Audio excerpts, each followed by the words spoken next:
DNA? Okay, DNA, that's a very good question.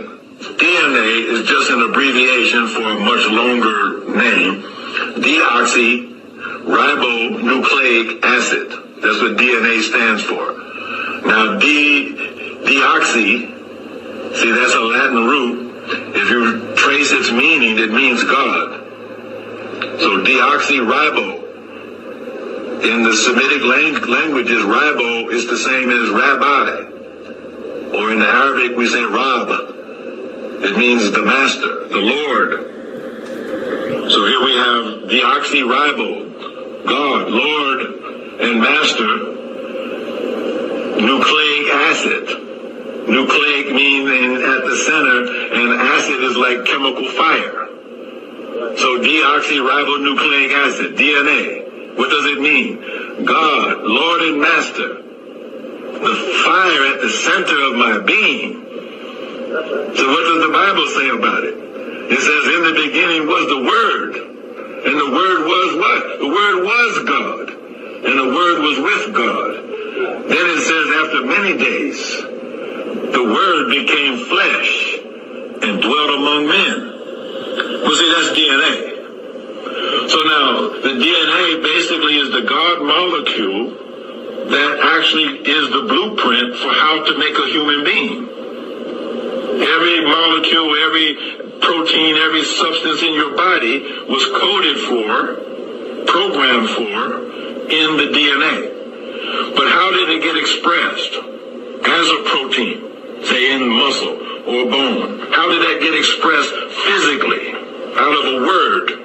How did it manifest into flesh? That's the messenger RNA.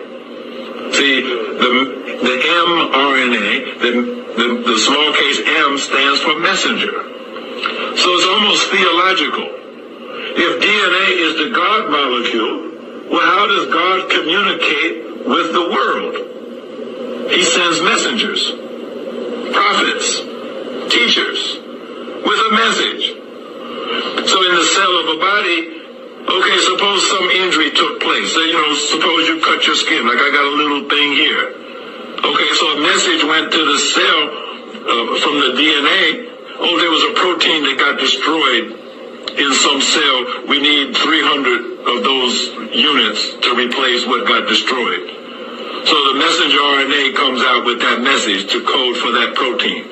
And then the cell gets busy and makes 300 copies of that exact protein, fixes whatever the injury was. We call that healing. We take it for granted. But how did it happen?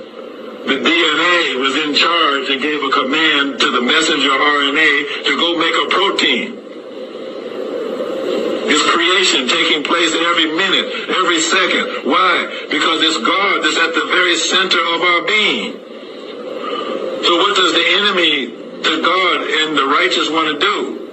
He wants to send in an alien word, an alien messenger RNA. Not the word of God coming from the divine, but coming from the outside, literally coming from Bill Gates. So what kind of message does Bill Gates want to send into your cells? 2 or 3 generational genocidalists. Eugenicists. He's hated black people, even his father, his grandfather. They all believed in eugenics, population reduction, but they didn't have the means to carry it out. And so now here's little Billy. He's got the means in his hands to actually carry out the depopulation agenda of his father and his grandfather.